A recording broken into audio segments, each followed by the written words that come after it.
We're here with Muse, Madison Square Garden.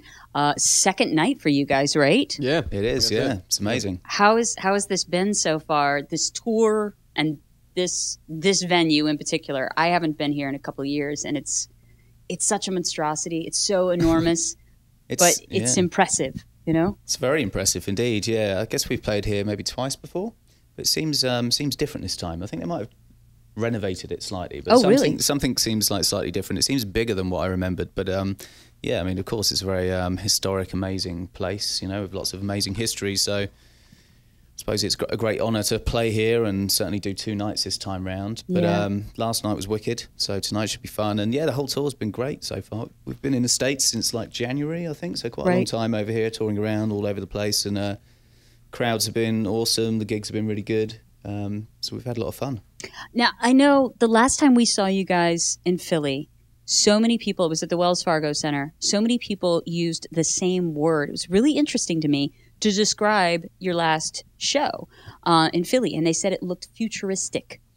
And I kind of, when they said that, I was like, yeah, it kind of did. So now I haven't seen the show yet because I didn't want to watch it on YouTube. I was like, how would you feel, in your words, it compares with that last? Because obviously you guys haven't made that Philly date yet.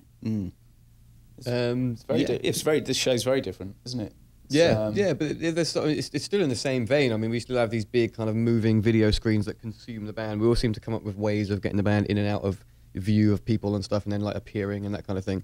Oh, actually, we didn't do that last time, did we? The last time we were up and down on these platforms that were like these buildings, these kind of 3 tall buildings that we were kind of playing in between. Now we're kind of playing underneath what is one kind of large pyramid of video screen, which comes down and it kind of inverts inside out, which has been kind of a lot of Spinal Tap moments with that, basically. But there always seems to be Spinal Tap moments when you put these big productions together. You know, last time we got stuck up on these platforms so many times. This one, once it didn't reveal Dom was supposed to be revealed by the pyramid in Uprising, and he just stayed sealed, and we had to play the whole song without seeing him, basically. I was going to say, you got to keep playing. yeah, it's got to keep going, yeah. But no, it's been fun. Yeah, I mean, it's a lot of a lot of the visual elements are different. A lot of the songs are different on this tour. So I think it'll feel overall, musically very different. But I think there's something in common in terms of the futuristicness of it all. Now, when you're talking about these visuals and the way the lights are set up and everything, obviously I'm not in a band. How does that work? Do you guys say this is kind of the idea we have? Do you work with a team? How is that put together? Yeah, we've got our close team of people that we've always worked with over the years, which is, our lighting guy who's been with us since kind of day one, and also a good friend of ours, and actually an old school friend that we used to go to school with. He gradually kind of evolved as just being a kind of cameraman to then being quite a creative guy and helps out with all the visual ideas. So we kind of work with him and, with ourselves and put ideas in, and it's always been that way. So we've always been very hands-on and kind of done it ourselves with a close few people. Yeah, sometimes it comes up whilst we're in the middle of making the album. We'll bring those guys in, even when we haven't finished the album, and start talking about what some of the songs are about, the concepts, and talking about how we can translate that into a live environment, Now, are they even involved in how the cover art looks and how that comes across, like that kind of imagery, to making it something real and alive on stage? You kind of bring everyone in, sort of, especially towards the end of the album, at the mixing stage, and then you start bringing in like the artists and the the live people, and you sort of try and get everyone to kind of be on the same page as much as you can. Okay. Now, I also noticed you guys are using a lot of rock bands. Circuit Survive just did a show with you guys. Cage the Elephant is playing the Philly show tonight. Biffy Clyro, which, thank you, because I love every one of those bands. But this most recent album, The Second Law, has actually a little bit more of an electronica feel to it. But yet you've got these like heavy rock bands. Was that intentional, or just bands that you like, or how did that work out? Well, with the support bands, it's just bands that we like. Yeah. Yeah, for sure. I mean, all the support bands that we've had on this tour, I mean, Biffy Clyro are great. We've toured with them many times in the past over the years as well. I guess they're kind of just starting out over here. And then we had Dead Sarah, which is a band from LA, on the last bit. Amazing. Her voice is crazy. Yeah, they're great. Big fan of them. And Band of Skulls before that. But yeah, just, music that we like. Sometimes people that we actually know. So yeah, I mean, that's really the choice. But yeah, I suppose on this album there is quite a bit of a little more, I suppose, electronic sounds than there has been before. But when you see us live, it's you know, the core of the band is very much kind of a rock band, and Absolutely. even if it is electronic sounding, it's still got a very big kind of weighty heaviness to it as well. Right. So I think that translates anyway in a big environment like this, and yeah, but the bands that's been supporting us are great. They're good bands. You should check them out. Yeah, they are some amazing bands. Are there any bands that you guys would have loved to see come in on this tour that you couldn't make the schedules work, or just that you're personal fans of? I think I'm sure there's some bands we were looking at for the summer that couldn't make it, wasn't there? Who was that? Well, I asked the band Haim, you know, the three girls just from saw them with Mumford and Sons. LA, yeah, they're finishing their album, but hopefully we'll get to do some gigs with them at some point. Okay. I'd like to do some stuff with Tom Odell. Have you heard of him? He's like an English have, guy. Yeah, he's really good. but I haven't seen him. Good to get him on at some point. There's a cool kind of psychedelic band from Tame Impala. No, they're good. Very good. But there's another band thing. They're system. called Goat.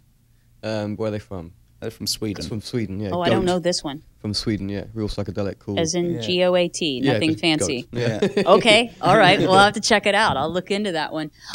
So in your opinion, for people who haven't seen the show, and again, the Philly show is coming up on September 9th, you don't want to give anything away, but are there certain points in that show that you feel like this is going to knock people out? You know, can you elaborate on that at all? The ending of the set always seems to get people. You know, it's where the pyramid sort of forms a full pyramid shape, and it turns into like a bank of like hundreds of video screens, which show like mixtures of footage of us, but also mixtures of like news footage from around the world.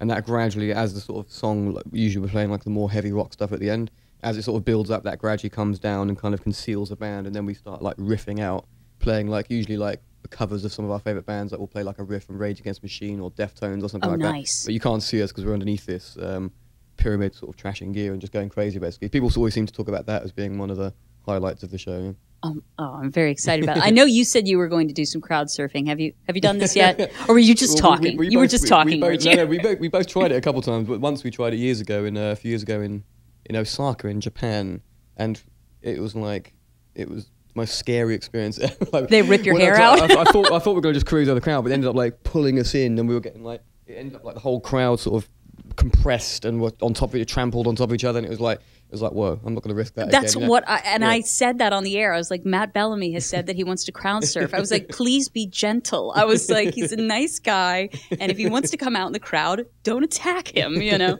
But I saw that statement and I thought, he's got to be kidding. There's no way, because people are just gonna just. During this gig, we've been getting out and about, and like there's one song where I can get down and actually get down the front row and sort of grab people and do all that kind of stuff. I've been getting in and out, but I haven't been surfing yet. I'll say that much. Okay. I'll save that for when I get a surfboard, maybe.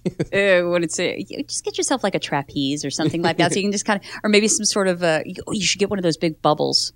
Oh yeah, exactly. Yeah, like a flaming lips. Yeah. Yeah. Wayne Coyne has one of those. A Zorb ball. Is that what they're called? All right. Well, maybe we'll have one waiting for you in Philly if you want to try it out. Cool. All right. Well, we're really looking forward to it, guys, and I appreciate you taking the time. And I guess we will see you when you come back to Philly in September. September sometime. Yeah, we can't wait to get back there. It's been too long. Excellent. Excellent. It's going to be a huge show. And of course, you guys will be out there with Cage the Elephant. And do you have anything on the forefront for Muse other than just being on the road right now that you're kind of putting in the works? Well, I mean, I think there's always bits and pieces coming around for new material, but we like to save that until we come off the road. So I think we've got this big stadium tour in Europe, then we've got the fourth leg in the US, and then after that we're going to go to Australia for a bit and lie in the sun and play some gigs there. I think after that we're going to chill out for a bit. but then we'll get, I'm sure we'll be getting on to making some new music, and I'm pretty sure we want to come up with a new way of touring in the future. I'm not quite sure what or how yet. Are you going to space? Exactly, something like that. I feel like there's a little bit of a race between you guys and 30 Seconds to Mars. Somebody is going to play in space very soon. I'm on Team Muse. I want to see you guys do it. But no, how are you looking at something different? I don't know. I think we'd like to mix up playing big outdoor concerts with also playing much more smaller, intimate concerts. And maybe bringing theatrics into a more literally into theatres, rather than sort of arenas. I don't know. Who knows? We'll see. But we definitely want to try something a little bit different. Or it might be, I don't want to give too much away, we might do something in the arenas that's really quite unusual, I think, for a rock band to try and pull off, which I don't want to tell everyone yet. But yeah, but there's ideas. We always have ideas about the future. I was going to say, it sounds like you're already thinking about something. We're always thinking ahead, Okay. We always have these crazy ideas and you never know what's going to happen. Okay. I really want to know more now. Okay. All right. I'll let you guys keep your secrets to yourself. All right. Well, again, we look forward to it. This show coming up in September, and obviously whatever sort of circus trapeze you have in the near future would be great. Awesome. Thanks again, guys. Thank you. Cheers. Thank you.